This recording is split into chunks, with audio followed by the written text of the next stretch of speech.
Welcome to the Deep Dive, where we take the hardest concepts in science and philosophy and really try to drill down to their fundamental truths. Or the really fascinating questions they leave us with. Exactly. Today, we're jumping into, well, what might be the most cutting-edge realm of theoretical physics. It's this idea that gravity, geometry, maybe even matter itself are not fundamental things. Right. They're not forces or objects, but just emergent properties of thermodynamics and information flow. It's a huge conceptual leap, and we're looking at sources that detail two major efforts to really formalize this idea of entropic gravity. Oh, yeah. So on one side, we've got Ginestra Bianconi's work.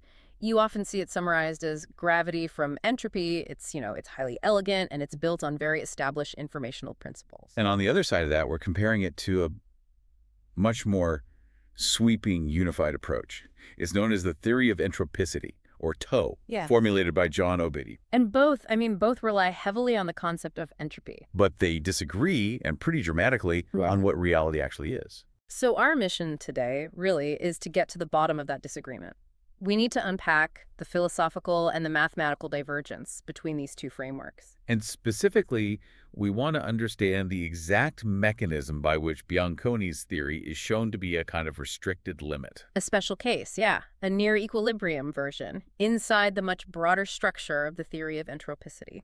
So let's jump right into the core of the problem, because the fundamental difference is ontological. It's about what is. If you ask these theories, what is spacetime? They give you these radically different answers. Our sources are clear that Bianconi's theory is built on two separate things, while ToE insists there's only one. That's the crux of it. Bianconi's formulation uses what we call a dual ontology. Dual ontology. To derive the dynamics of gravity, her theory has to distinguish between two different geometric structures. There's the background space-time metric, which is Jimunu. Okay, the standard one. And then a separate matter-induced metric, Minunu. So we have two metrics, two spacetimes, basically existing in parallel. Exactly. And gravity is the force that emerges from the informational divergence, the statistical distance, calculated between these two separate geometric structures. It's like comparing two different maps of the same territory. That's a great analogy. And the differences between the maps, that's what generates the dynamics.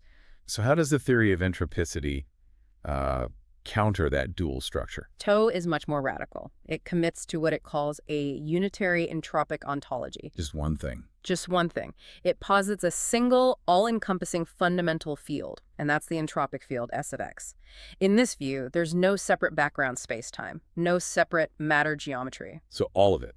Geometry, matter, even the flow of time. All of it. They're just emergent projections of the single entropic substrate. Okay, let's unpack this. If the universe is built on a single entropic field and not a comparison between two metrics, then what is gravity? If it's not the informational mismatch, what's the process that warps spacetime? In ToE, geometry is the shape of entropy flow. The shape of the flow itself. Right.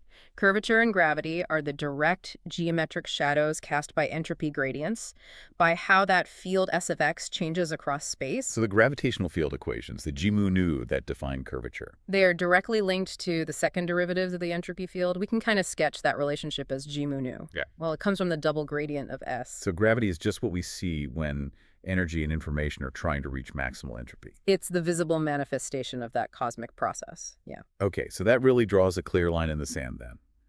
Bianconi sees gravity as relational, the information and the difference between two things. And ToE sees gravity as intrinsic, the inherent curvature built into the flow of the one fundamental thing. Let's dig a bit deeper into Bianconi's commitment to that duality. The core mathematical engine is the informational action. It's IB equals KB times dril of G parallel to M. And that term, dril, that's the quantum relative entropy. Exactly. And it's basically measuring how distinguishable the two metrics, G and M, really are. And this is crucial, right? Because in classical information theory, dril, which is also called Kullback-Leibler divergence, it requires two distinct probability distributions to compare. You can't define the divergence of a single state. It's not possible. So the math itself dictates the philosophy. It really does.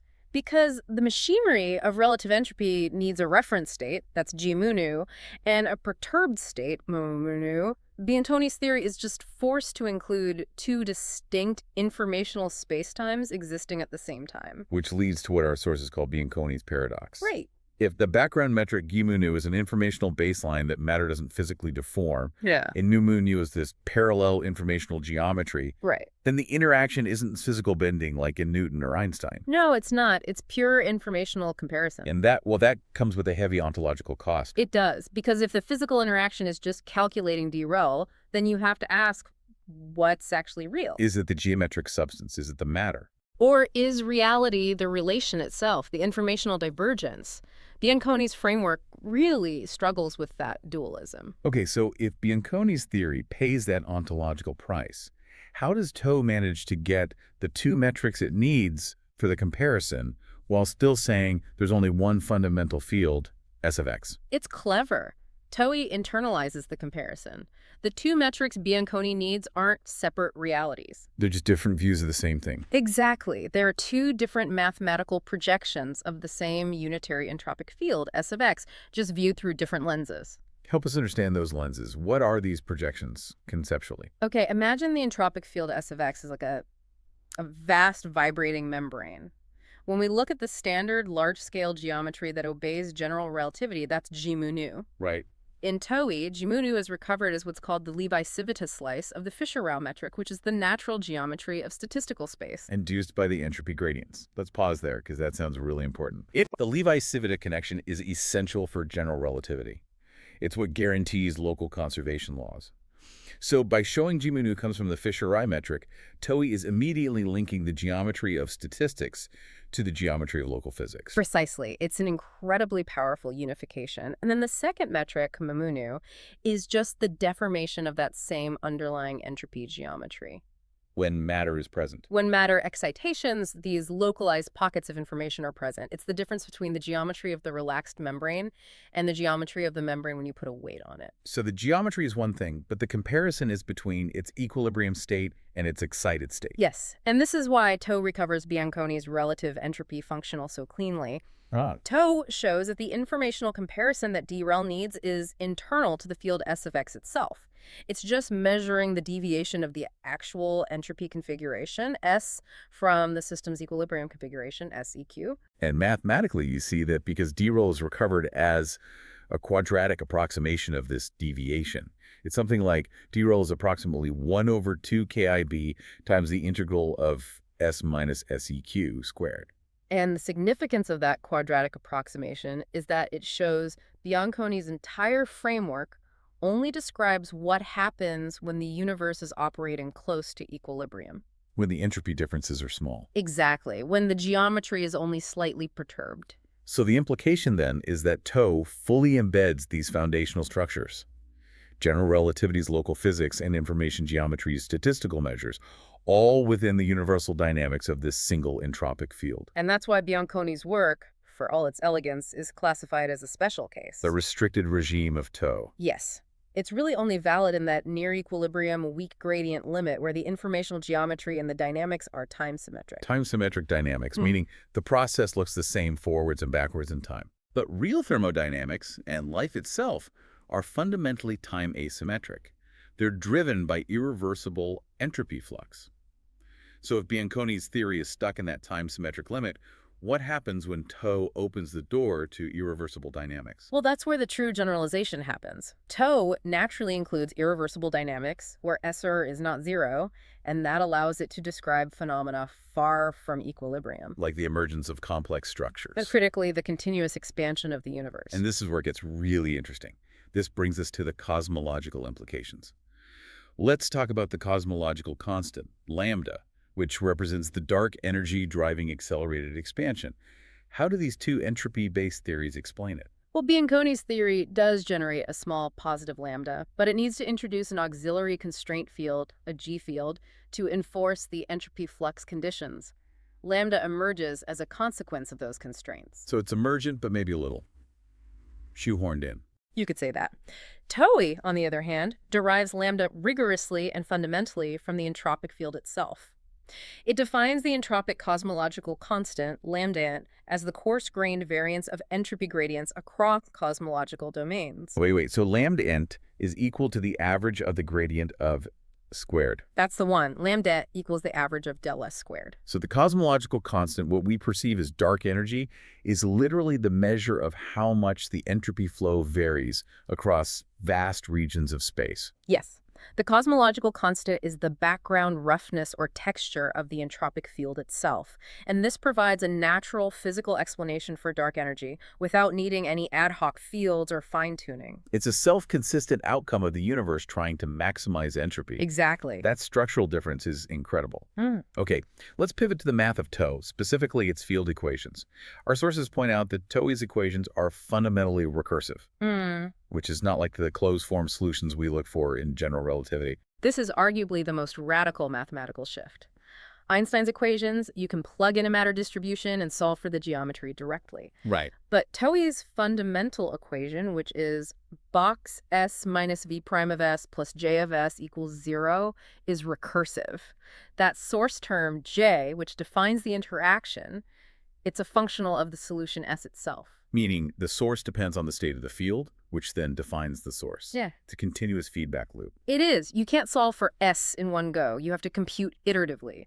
S at step n plus 1 depends on the calculation you did at step n. And that recursive structure isn't just a mathematical quirk. Not at all. It provides a direct analog of adaptive intelligence or learning algorithms. So we have to reconsider what we even mean by a universal law. If the physics requires iterative computation, the universe isn't just following static rules, it's constantly updating itself in response to its own previous informational state. It really shifts the ontology from a clockwork universe to an active, self-correcting system. Which has huge implications for observation. Absolutely. If the universe is adaptive, we might need to look for non-static, emergent behaviors that we just wouldn't predict using traditional closed-form gravitational models. So, to synthesize this entire deep dive, we move from Bianconi's sophisticated but constrained informational duality, where gravity is a mismatch, between two separate geometries, to the theory of Entropicity's complete entropic monism, where gravity is just the manifestation of the entropy gradient of a single universal field. And we established that Bianconi's framework is an essential but constrained piece of that puzzle. It's the low-frequency, time-symmetric slice of the universal theory of entropicity. Valid only when the system is near its informational equilibrium. Exactly. So what does this all mean for the history of physics? I think it frames the historical progression of gravitational theory, not just as steps in precision, but as deepening ontological commitments. Okay. You go from Newton's instantaneous force to Einstein's geometric curvature to Bianconi's informational mismatch, and finally to ToE's realization that the underlying mechanism is entropic recursion. The universal language is information flow and self-correction. That's the picture it paints. And that leaves us with a really provocative final thought for you to chew on. If the foundational field equations of the universe require iterative computation and inherently mimic adaptive intelligence, does this suggest that existence isn't just a process of physical interaction, but maybe it's one of universal self-correcting computation, all driven by entropy? And if the universe is constantly learning, what experimental signature should we be looking for that would confirm we are living inside a vast, recursive informational field?